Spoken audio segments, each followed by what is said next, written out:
स्वागत दोस्तों, आगे के आगे सामने मुद्दे पर चलेंगे। सबसे पहले आपको बताएंगे दोस्तों, ममता बनर्जी को छोड़कर जा रहे सांसदों के बीच में ममता बनर्जी के लिए एक बड़ा समर्थन सामने आया है। दोस्तों बताएंगे सारे सांसद चले गए, लेकिन शॉटगन शत्रुघ्न सिन्हा ने पूरी तरीके से ममता बनर्जी का समर्थन करने का खुला ऐलान किया है। दोस्तों बताएंगे क्या है डिटेल में पूरी अपडेट इसी के साथ में चलेंगे। एक और बड़ी खबर की तरफ, जहां पर ममता बनर्जी के भतीजे अभिषेक बनर्जी को भी मिली है बड़ी राहत। दोस्तों कोर्ट ने अगले 3 हफ्ते तक कहीं कोई कार्रवाई नहीं की जाएगी, इस तरीके से आदेश जारी किया है। वहीं पर एनसीपी का कांग्रेस पार्टी में विलय को लेकर पहले रोहित पवार बोले थे, और अब पार्टी की दूसरी सबसे बड़ी नेत्री दोस्तों सुप्रिया सुले की ओर से बयान सामने आया है। दोस्तों बताएंगे उन्होंने भी क्या कुछ संकेत दिए हैं, और कांग्रेस पार्टी के साथ में एनसीपी एसपी का विलय पूरी तरीके से तय दिखाई देने लगा है। दोस्तों एक एक करके चलेंगे आज की सारी बड़ी खबरों की, लेकिन उससे पहले अगर आप भी मानते हैं कि ममता बनर्जी को अपनी पार्टी तृणमूल कांग्रेस का कांग्रेस पार्टी में विलय करवा देना चाहिए और ममता बनर्जी के नाम पर बंगाल में वोट पड़ता है, और अगर कांग्रेस पार्टी का समर्थन ममता बनर्जी को मिलेगा, यानी पार्टी संगठन ममता बनर्जी के साथ खड़ा होगा, तो ममता बनर्जी एक बार फिर से बंगाल में वापसी करते हुए बीजेपी को बुरी तरीके से शिकस्त दे सकती है। तो इस वीडियो को लाइक करके लाल बटन दबाकर चैनल को सब्सक्राइब करके बेल आइकन दबाकर कमेंट बॉक्स अपनी राय जरूर लिखा जाएगा। ज्यादा से ज्यादा वीडियो को शेयर कीजिएगा। दोस्तों चलते हैं सबसे पहले सबसे बड़ी ब्रेकिंग न्यूज अपडेट की तरफ, जहां पर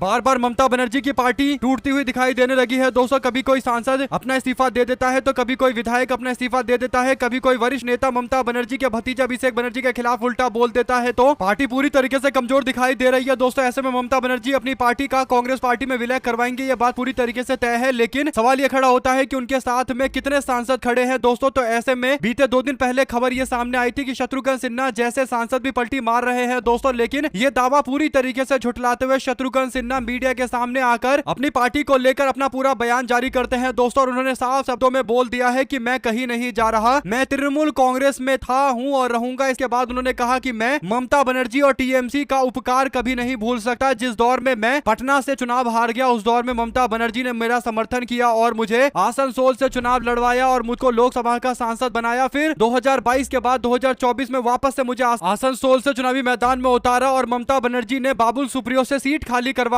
शत्रुघ्न सिन्हा को दी थी। दोस्तों और ये उपकार शत्रुघ्न सिन्हा नहीं भूल सकते हैं। उन्होंने बीजेपी के नेता को आसनसोल के अंदर तकरीबन 60,000 वोटों से हराया। दोस्तों ऐसे में शत्रुघ्न सिन्हा कहते हैं कि आगे की आज भी ममता जी के पास लगभग 41% पश्चिम बंगाल का वोट शेयर है और उन्हें जबरदस्त जन समर्थन प्राप्त है। मैं ममता बनर्जी और तृणमूल कांग्रेस के साथ में पूरी तरीके से खड़ा हूं। उन्होंने कहा कि मैं 3 लाइन का विप बोलना चाहता हूं, वो है ममता, तृणमूल और मैं, यानी मैं ना तो टीएमसी को छोड़ूंगा ना ममता जी का साथ छोड़ूंगा। मैं पूरी तरीके से उनके साथ खड़ा हूं और मैं किसी भी इस गुट उस गुट में किसी में भी नहीं हूं। मैं पूरी तरीके से ममता बनर्जी के साथ में हूं। दोस्तों यानी शत्रुघ्न सिन्हा का बड़ा समर्थन ममता बनर्जी को उस दौर में मिल रहा है जब पार्टी के अंदर अभिषेक बनर्जी के खिलाफ मोर्चा खोलने के नाम पर ममता बनर्जी से पार्टी टूटती जा रही है। दोस्तों ऐसे में अगर आप भी मानते हैं कि अब ममता बनर्जी क्योंकि कांग्रेस पार्टी में अपनी पार्टी का विलय कराने की पूरी तैयारी कर चुकी है दोस्तों, और जल्द ऑफिशियल यानी आधिकारिक तौर पर ऐलान कर दिया जाएगा, तो ये भी कह सकते हैं कि शत्रुघ्न सिन्हा वापस कांग्रेस पार्टी में आ सकते हैं। दोस्तों जो भी अपडेट इससे जुड़ी आती रहेगी आप लगातार पहुंचाएंगे। साथ साथ चलते हैं एक और बड़ी खबर की तरफ, जहां पर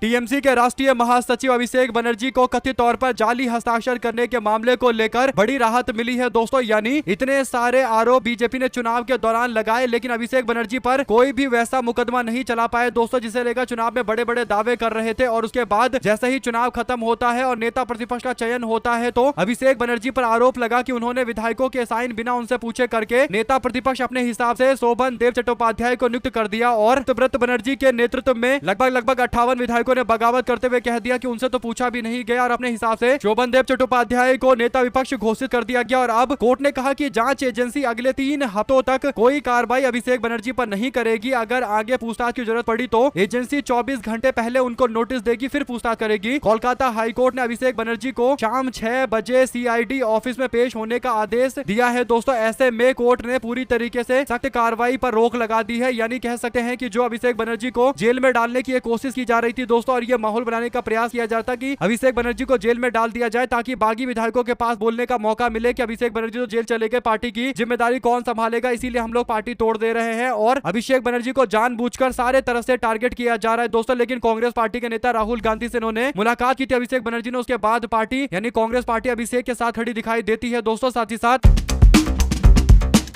टीएमसी के साथ साथ एक और पार्टी एनसीपी एसपी यानी शरद पवार की पार्टी का कांग्रेस पार्टी में विलय को लेकर चर्चा सबसे ज्यादा चल रही है दोस्तों। ऐसे में एनसीपी एसपी के नेता रोहित पवार ने एक बयान देते हुए कहा था कि भविष्य को लेकर कुछ भी खुलकर नहीं बोला जा सकता कि क्या होगा नहीं होगा। उन्होंने कहा कि ये हो भी सकता है और नहीं भी होगा, संभावनाओं की बातें हैं। और सीधे तौर पर एनसीपी एसपी का कोई नेता इस बात से मना नहीं कर रहा है कि कांग्रेस पार्टी में एनसीपी एसपी का विलय होगा या नहीं होगा दोस्तों। ऐसे में अब ये सवाल पूछा गया सुप्रिया सुले से, तो उन्होंने जवाब दिया। सुप्रिया सुले कहती है कि संजय राउत व्यक्तिगत रूप से मेरे बड़े भाई है, उन्होंने एक अच्छा सुझाव हमको दिया है, क्या होगा नहीं होगा ये तो समय बताएगा। यानी संजय राउत एक सुझाव दे रहे थे कि जितनी भी कांग्रेस पार्टी से अलग होकर पार्टियां बनी है, चाहे शरद पवार के द्वारा बनाई गई एनसीपी हो या फिर जगन मोहन रेड्डी के द्वारा बनाई गई वाईएसआरसीपी हो या फिर कांग्रेस पार्टी से हटकर बनाई गई तृणमूल कांग्रेस, तो उनको वापस से अपनी मूल पार्टी यानी कांग्रेस पार्टी में लौट जाना चाहिए। ऐसे में एनसीपी एसपी को कांग्रेस पार्टी में विलय का सुझाव देने वाले संजय राउत को लेकर सुप्रिया सुले बोलती है कि वो मेरे बड़े भाई जैसे हैं। अगर दोस्तों सुप्रिया सुले की पार्टी एनसीपी एसपी का कांग्रेस पार्टी के साथ विलय को लेकर कोई चर्चा नहीं चल रही होती तो इस बयान पर उनको भड़क जाना चाहिए था, उनको बोलना चाहिए था कि कौन होते हैं संजय राउत हमको ये बताने वाले कि हम अपनी पार्टी का विलय कहां कराएंगे नहीं कराएंगे। लेकिन उन्होंने ऐसा बिल्कुल नहीं बोला, उन्होंने कहा वो मेरे बड़े भाई हैं और उनका सुझाव अच्छा है। तो ऐसे में दोस्तों सुप्रिया सुले इस बात को मान रही है कि अच्छा सुझाव दे रहे हैं संजय राउत की कांग्रेस पार्टी में एनसीपी एसपी का विलय करवा लेना चाहिए। अगर आप भी मानते हैं दोस्तों की राजनीति में इतने बयान से ही समझा जा सकता है कि आगे क्या अप्रोच होने वाला है और किस ओर गठबंधन बढ़ रहा है दोस्तों, बल्कि मर्जर की ओर पार्टी बढ़ रही है। साथ साथ चलते हैं एक और बड़ी खबर की तरफ, जिसमें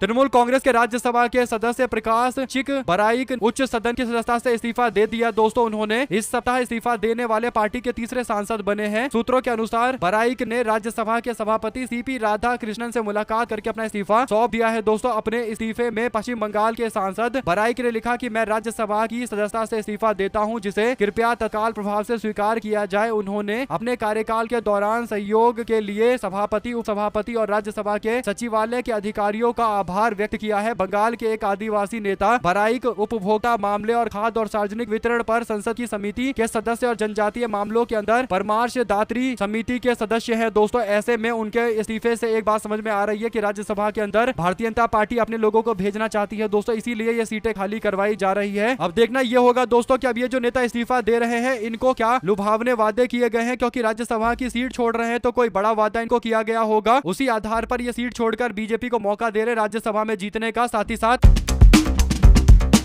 भारतीय जनता पार्टी के पूर्व सांसद ब्रजभूषण शरण सिंह ने अयोध्या स्थित राम मंदिर में चढ़ावे के कथित दुरुपयोग को लेकर और चोरी के आरोप को लेकर कहा कि इस विषय पर बहुत ज्यादा कुछ जानते हैं, लेकिन अभी सच बोलने की स्थिति में नहीं है। ब्रजभूषण शरण सिंह जिले के विशोहरपुर क्षेत्र के अंदर अपने आवास पर संवाददाताओं से बात कर रहे थे दोस्तों। उन्होंने कहा कि मैं बहुत कमजोर आदमी हूं, अगर मैं सच बोल दूंगा तो बहुत लोगों को परेशानी हो जाएगी, बहुत लोग परेशानी में पड़ जाएंगे, क्योंकि वे लोग बहुत बड़े लोग हैं। सच बोलने की हिम्मत अभी मेरे अंदर नहीं है, कभी समय आएगा तो जरूर बोलूंगा। उन्होंने ये निर्दिष्ट नहीं किया है कि वे कहना क्या चाहते हैं दोस्तों, यानी कुछ ना कुछ तो बड़ा वो बोलना चाहते लेकिन बोल नहीं पा रहे हैं। और सिंह ने टिप्पणी करते हुए अयोध्या के राम मंदिर में दान में कथित गबन को लेकर बढ़ते विवाद को लेकर ये बयान जो दिया है दोस्तों, कहीं ना कहीं इसे पता चल रहा है कि राम मंदिर में चंदे को लेकर घोटाला एक बहुत बड़ा मामला बनता जा रहा है दोस्तों। अखिलेश यादव समेत कई और वरिष्ठ नेताओं ने इस मुद्दे को जोर शोर से उठाया दोस्तों, और स्वामी अभिमुक्तेश्वरानंद सरस्वती भी इस मामले पर खुलकर बोल रहे हैं। तो आप लोग की जो भी राय है दोस्तों लिखकर जरूर बताएगा,